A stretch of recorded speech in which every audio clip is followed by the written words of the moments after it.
Hello दोस्तों, good evening, नमस्कार। आप सभी का एक बार फिर से बहुत बहुत स्वागत है आप सभी के अपने यूट्यूब चैनल परीक्षा की शिक्षा में। उम्मीद करते हैं कि आप सभी जो है अच्छे हैं, कुशल मंगल हैं, आपकी जो तैयारी है बढ़िया तरीके से चल रही है। तो जो बच्चा क्लास में फर्स्ट टाइम पहली बार नए हैं उनको बताते हैं हमारे यहाँ पे आपकी बीएड इंटर्नशिप 2025 की जबकि तैयारी चलती है रेगुलर बेसिस पे करवाई जा रही है। तो जिसे भी तैयारी पूरी करनी है, कंप्लीट करनी है, चैनल को सब्सक्राइब करके हमारे साथ जुड़ जाएगा। और क्लासेस जो है बीएड के साथ जो डीएलएड वाले छात्र हैं उनके लिए भी इंपॉर्टेंट है, तो वो लोग भी जो है क्लास को अटेंड करेंगे। क्लास का समय देखिए, जीके जीएस की क्लास सुबह 10 बजे डेली देखने को मिलते हैं। रीजनिंग क्लास जो है दोपहर को 1 बजे, हिंदी की जो क्लास है शाम को 7 बजे आपको हमारे चैनल पर देखने को मिलती है। तो क्लासेस का शेड्यूल है आपको याद करके रखना है, इसी टाइम पर आपको क्लासेस से जुड़ना, अपनी तैयारी को जो है पूरा और कंप्लीट करना है। नीचे डिस्क्रिप्शन में आपको इंस्टाग्राम और टेलीग्राम का लिंक मिलेगा, तो आप हमें इंस्टाग्राम पर फॉलो कर लेंगे और टेलीग्राम से जाकर ज्वाइन हो जाएगा। यहाँ पे क्या है, डेली बेसिस पे क्लास का अपडेट है आपको दिया जाए। बाकी जो एग्जाम का रिलेटेड अपडेट होगा वो भी आपको यहाँ पर टेलीग्राम से के माध्यम से आपको बताया जाएगा, तो आप लोग जो है टेलीग्राम से ऐसे जुड़े रहिएगा, ठीक है। तो चलिए क्लास स्टार्ट करते हैं। स्टार्ट करने से पहले सभी से रिक्वेस्ट है कि जिसने अभी तक क्लास को लाइक नहीं किया है, क्लास को एक लाइक कर दें, क्लास को अपने दोस्तों के साथ शेयर कर दें। जिसने अभी तक चैनल को सब्सक्राइब नहीं किया, चैनल को जो है सब्सक्राइब भी कर दें। चलिए पहला क्वेश्चन आपका देखिए, 76 नंबर से आपकी क्लास स्टार्ट हो रही है। ध्यान से सुनिएगा, बताइएगा इनमें से कौन से शब्द कनक का पर्यायवाची नहीं है। ठीक है, कौन सा शब्द जो है कनक का पर्यायवाची नहीं है? कंचन, धतूरा, स्वर्ण, प्रसन्न। तो प्रसून जो दिया गया है आपका पुष्प यानी कि फूल का पर्यायवाची होता है, ठीक है। पुष्प, फूल, ये सभी जो है प्रसून के पर्यायवाची शब्द हैं, ठीक है। लेकिन कंचन, धतूरा, स्वर्ण ये सभी कनक यानी कि सोना के पर्यायवाची शब्द हैं, ठीक है। क्लियर है। अगले क्वेश्चन की तरफ बढ़ेंगे। 77 नंबर, ध्यान से देखिएगा, बताइएगा राइट आंसर क्या हो जाएगा। उचित शब्द चुनकर रिक्त स्थान की पूर्ति कीजिए। चलिए बताइए। मैंने, मैन नहीं होगा, मैंने होगा, प्रिंटिंग मिस्टेक है। मैंने बोला ना, इस वाले प्रैक्टिस सेट में ना, मतलब ये जो बुक है इसके प्रैक्टिस सेट में बहुत सारी प्रिंटिंग मिस्टेक है, इसलिए मैं हम आपको सजेस्ट करते हैं कि आप जो है बुक्स मत खरीदिए, ठीक है। बुक्स से अच्छा हम लोग आपको जो है पढ़ा देते हैं, तो बुक्स खरीदने की कोशिश मत कीजिए आप लोग, ठीक है। उचित शब्द चुनकर रिश्ता आगे बोलिए। तो मैन नहीं होगा, मैंने होगा। मैंने आंखों के सामने, ठीक है, मैंने आंखों के सामने वो भयानक दृश्य देखा। तो क्या हो जाएगा? मैंने रिक्त स्थान, प्रतिदृष्टि होगा, समकक्ष होगा, आंखों के सामने, आंख, आंख सामने होगा, प्रत्यक्ष होगा। तो मैंने प्रत्यक्ष व भयानक दृश्य देखा, जो आपका डी वाला ऑप्शन देगा आपका राइट आंसर होगा, ठीक है। मैंने प्रत्यक्ष यानी कि आंखों के सामने वो भयानक दृश्य देखा होगा, ठीक है। क्लियर है। अगले क्वेश्चन की तरफ बढ़ेंगे। 78 78 नंबर, ठीक है। निम्नलिखित में से कौन सा शब्द जो है एक पुल्लिंग है, ठीक है। बताइए कौन सा शब्द एक आपका पुल्लिंग शब्द होगा यहाँ पे? कपड़ा, हानि, नदी, टोपी। तो अगर पुल्लिंग शब्द की अगर बात करेंगे तो यहाँ पे जो कपड़ा दिया गया है ऑप्शन नंबर ए वाला, कपड़ा आपका एक पुल्लिंग शब्द है, तो ए वाला ऑप्शन जो दिया गया आपका राइट आंसर होगा, ठीक है। क्लियर सभी को इसका कपड़ा आपका एक पुल्लिंग शब्द है, जबकि हानि, नदी और टोपी आपके स्त्रीलिंग शब्द है। अगले क्वेश्चन की तरफ बढ़ेंगे। 79 79 नंबर, भीति शब्द क्या, भीति शब्द का क्या अर्थ है? बताइए भीति शब्द का क्या अर्थ है? तो भीति, बहुत जो अपने दादा या दादी के साथ रहे होंगे उनको पता होगा गांव में कि भीति किसको बोलते थे। तो भीति जो है दीवार को कहा जाता था, ठीक है। अगर आपने कभी अपने दादा या दादी के मुंह से सुना होगा भीति, तो दीवार जो है भीति को कहते थे, ठीक है। अगले क्वेश्चन की तरफ बढ़ेंगे। पूर्वांचल साइड तो बोलते थे, इतना मुझे पता है। 80 नंबर क्वेश्चन, अनुकूल का विलोम शब्द क्या होते हैं? अनुकूल। तो अनुकूल का विलोम शब्द यहाँ पे प्रतिकूल हो जाएगा, ठीक है। ऑप्शन नंबर ए वाला जो दिया गया आपका राइट आंसर होगा, ठीक। क्लियर। अगला क्वेश्चन 81, ध्यान से देखिए क्या पूछा गया। सन्न मार्ग में कौन सी संधि है? तो सन्न मार्ग का अगर संधि है सम, आधा म और मार्ग, सन्मार्ग का संधि विच्छेद सम धन मार्ग। तो आपका कौन सा यहाँ पे लगा है? तो यहाँ पे आपका लगा है साथियों व्यंजन संधि का उदाहरण है, जो आपका सी ऑप्शन दिएगा आपका राइट आंसर, ठीक, ठीक है। चलिए अगले क्वेश्चन की तरफ बढ़ेंगे। आपका है 82। देखिए व्यंजन संधि में क्या होता है? तो व्यंजन का व्यंजन से अथवा किसी स्वर से मेल होने पर परिवर्तन होता है, उसे आपका व्यंजन संधि कहते हैं, ठीक है। इसका उत्तर दीजिए। आधा तीतर आधा बटेर लोकोकित का अर्थ क्या है? बताइए। आधा तीतर आधा बटेर, इस लोकोकित का अर्थ क्या होता है बताने की कोशिश करेंगे आप सभी लोग। राइट आंसर क्या हो जाएगा? तो देखिए आधा तीतर आधा बटेर लोकोकित का अगर अर्थ देखा जाएगा तो बेमेल या बेढंगा, ठीक है, या बेतुका मेल, ठीक है। तो जो ए वाला ऑप्शन दिया गया आपका राइट आंसर हो जाएगा, ठीक है। बेमेल या बेतुका मेल, ठीक है। चलिए 83 नंबर, गाल फुलाना मुहावरे का अर्थ क्या है बताइए? गाल फुलाना मुहावरे का अर्थ क्या है? तो गाल फुलाना मुहावरे का अर्थ होता है साथियों रूठ जाना। ऑप्शन नंबर सी जो दिया गया आपका राइट आंसर। गाल बजाना मुहावरे का अर्थ होता है डींग मारना, ठीक है। याद रखें, गाल फुलाना का अर्थ होता है साथियों रूठ जाना, या गाल बजाना का अर्थ होता है आपका डींग मारना, ठीक है। अगले क्वेश्चन की तरफ बढ़ेंगे। आपका है 84 84 नंबर, निम्नलिखित में से कौन सा शुद्ध वाक्य है यहाँ पे, ठीक है। कौन सा शुद्ध वाक्य है? बेफ बेफजूल न बोलो, बेफजूल मत बोलो, फजूल बोलो, बेफजूल मत बोलो। बताइए इसमें से कौन सा आपका राइट वाक्य हो जाएगा? तो देखिए, फजूल मत बोलो, फजूल मत बोलो, ठीक है। फजूल मत बोलो आपका हो जाएगा साथियों शुद्ध वाक्य, ठीक है। बेफजूल, बे और न दोनों एक साथ आ रहा है, एक साथ नहीं आना चाहिए, ठीक है।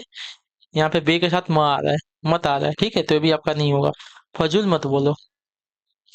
अगला क्वेश्चन देखा जाएगा आपका 85 नंबर, आप कहाँ जा रहे हैं? आपकी दृष्टि अर्थ की दृष्टि से किस प्रकार का वाक्य है? आप कहाँ जा रहे हैं? तो कहाँ भी है और आपका प्रश्नवाचक चिन्ह भी लगा है, तो आपका प्रश्नवाचक वाक्य हो जाएगा, ठीक है। क्लियर है? अगले क्वेश्चन की तरफ बढ़ेंगे। 86, पौ बारह होना मुहावरे का अर्थ क्या है? पौ बारह हो, बताइए। तो पौ बारह होना मुहावरे का अर्थ होता है खूब लाभ प्राप्त करना। ऑप्शन नंबर सी जो दिया गया है आपका राइट आंसर हो जाएगा, ठीक है। पौ बारह होना मुहावरे का अर्थ हो जाएगा खूब लाभ प्राप्त करना। अगला क्वेश्चन देखा जाएगा तो आपका 87 87 नंबर, जैसा बोओगे वैसा काटोगे, यह वाक्य किसमें इनमें से किस प्रकार का? बताइए, जैसा बोओगे वैसा काटोगे, यह वाक्य इनमें से किस प्रकार का है? तो इसका राइट आंसर हो जाएगा साथियों, जैसा बोओगे वैसा काटोगे, अर्थात ये आपका मिश्रित वाक्य, ठीक है। जो आपका दिया गया सी वाला विकल्प आपका राइट आंसर हो जाएगा, ठीक है। जिन वाक्यों में एक प्रधान वाक्य हो तथा अन्य आश्रित उपवाक्य उन्हें आपका मिश्रित वाक्य कहा जाता है, ठीक है। जैसा बोओगे ये आपका प्रधान है, वैसा काटोगे आपका आश्रित उपवाक्य। अगले क्वेश्चन की तरफ बढ़ेंगे, आपका ध्यान से देखिएगा। 88 88 निम्नलिखित में से कौन सा शब्द आपका शुद्ध वाक्य है? बताइए, निम्नलिखित में से कौन सा शब्द आपका शुद्ध वाक्य का है? तो देखिए, यहाँ पे आपका शुद्ध वाक्य वाला शब्द जो दिया गया है, संप्रति वे कुलपति हैं, ठीक है। ये वाला वाक्य जो दिया गया आपका शुद्ध वाक्य का है, ठीक है। क्लियर है सभी को? संप्रति वे कुलपति हैं। चलिए 89 है आपके सामने, उल्टे बांस बरेली के। उल्टे बांस बरेली को लिया, लोकोकित का अर्थ क्या हो जाएगा बताइए? उल्टे बांस बरेली को, इस लोकोकित का अर्थ क्या होता है? तो इसका अर्थ होता है साथियों उल्टे बांस यानी कि विपरीत कार्य करना, ठीक है। जो आपका दिया गया यहाँ पे सी ऑप्शन आपका राइट आंसर है, ठीक है। क्लियर है? अगले क्वेश्चन की तरफ बढ़ेंगे। 90 नंबर, ध्यान से देखिएगा, बताइएगा राइट आंसर। निम्नलिखित में से कोयला का भौतिक रूप क्या होता है? बताइए। कोयला का भौतिक रूप क्या हो जाएगा? तो कोयला का भौतिक रूप आपका कोयला ही होता है, ठीक है, कोयला, ठीक है। तो ऑप्शन नंबर ए वाला जो दिया गया है आपका राइट आंसर। अगला क्वेश्चन है आपका है 91 इक्यावन, प्रागैतिहासिक में किस उपसर्ग का प्रयोग हुआ? प्रागैतिहासिक, तो प्राग में आपका देखिए, एक मिनट, गलत हो गया।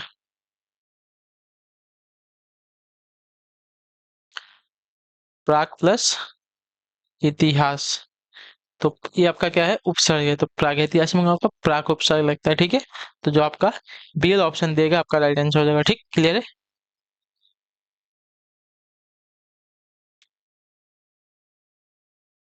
प्रागैतिहासिक का मतलब होता है जो इतिहास के पूर्व का होता है। तुलसीदास किसकी कविता है?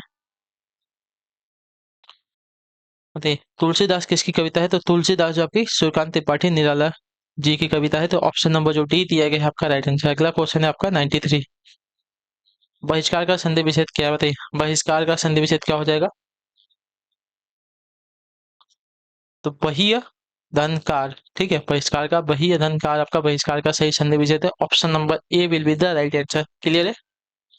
ये आपका विसर्ग संधि का उदाहरण है। अगले क्वेश्चन की तरफ बढ़ेंगे।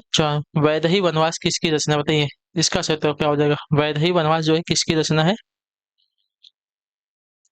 तो वैदेही वनवास की अगर बात की जाएगी तो अयोध्या सिंह उपाध्याय यानी कि हरिऔध की, ठीक है। Option number B will be the right answer, ठीक है। वैदेही वनवास अयोध्या सिंह उपाध्याय हरिऔध की प्रसिद्ध काव्य रचना है। हरिऔध खड़ी बोली कविता के आरंभिक कवियों में से एक है, ठीक है। चलिए 95 नंबर, 95 नंबर, निम्न में से पुल्लिंग शब्द का चयन कीजिए। ठीक है, पखावज, पहिया, लिखावट, मझधार, मंजाधार। ठीक है, तो यहाँ पे जो पहिया दिया गया है आपका एक पुल्लिंग शब्द, बाकी सब स्त्रीलिंग शब्द है। ठीक है, क्लियर सभी को इसके बारे में। चलिए, क्लियर यहाँ तक सभी का। चलिए अगले क्वेश्चन की तरफ बढ़ेंगे। आपका है 96, 96 नंबर। ध्यान से देखिएगा, बताइएगा राइट आंसर क्या हो जाएगा। अर्वाचीन शब्द का विलोम होगा क्या, बताइए।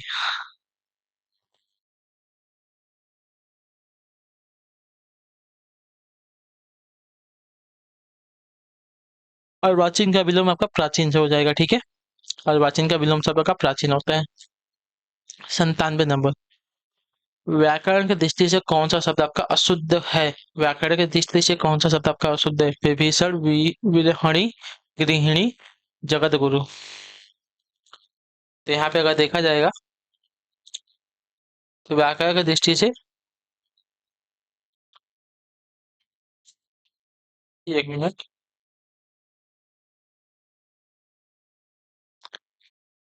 गृहिणी होता है या गृहिणी होता है, बताइए।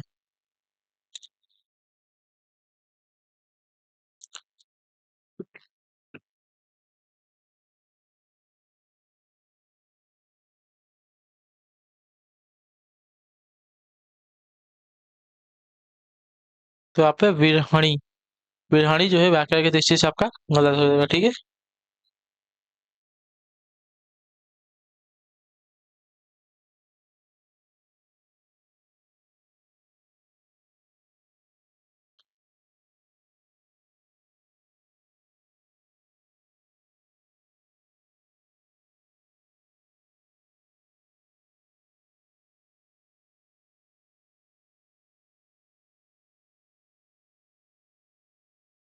तो इसका देखिए शुद्ध रूप अगर देखने जाएंगे तो वीर हिणी होता है। ठीक है, वीर हिणी।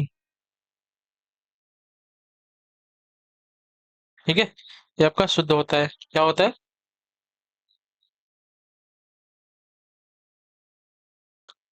ठीक है, चलिए अगला क्वेश्चन आपका 98 नंबर। ध्यान से देखिएगा, बताइएगा राइट आंसर हो जाएगा। निम्नलिखित में से कौन सा युग्म आपका गलत युग्म है। ठीक है, बताइए, ध्यान से पढ़िए, उत्तर दीजिए। मुट्ठी गर्म करना, रिश्वत देना, सही है। लुटिया दीवाना यानी कि सारा काम चौपट करना, ये भी चाहिए। सब्ज बाग दिखलाना यानी कि हरा भरा करना आपका गलत हो जाएगा। ठीक है, सब्ज बाग दिखलाना का अर्थ हो जाएगा साथियों यहाँ पे क्या, यानी कि जो अपना रोब दिखाता है उसको बोलते हैं। ठीक है, यानी कि हरा भरा करना आपका गलत हो जाएगा। माई का लाल यानी कि साहसी व्यक्ति। ठीक है, अगला है 99, 99 नंबर। ध्यान से देख के उत्तर देंगे, राइट आंसर का जवाब बताएंगे की कोशिश करेंगे आप सभी लोग। चलिए, मेरी भो बाधा हरो, राधा नगरी सोय, जातन की झई परे, श्याम हरित दुति होय, उपयुक्त दोहे में कौन सा अलंकार है आपको बताना है। ठीक है,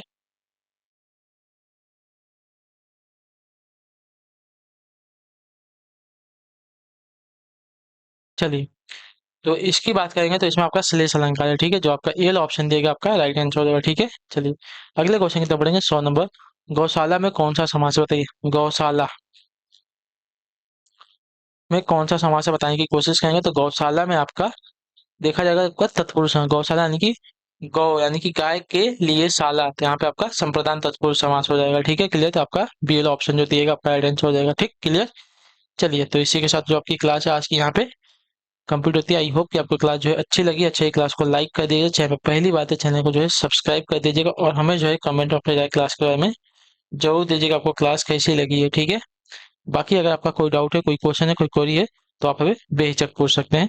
तो हम आपसे मिलेंगे आपकी अगली क्लास में। तब तक के लिए टाटा बाय बाय, जय हिंद, जय भारत। आपसे क्लास से जुड़ने के लिए बहुत बहुत ही धन्यवाद साथियों।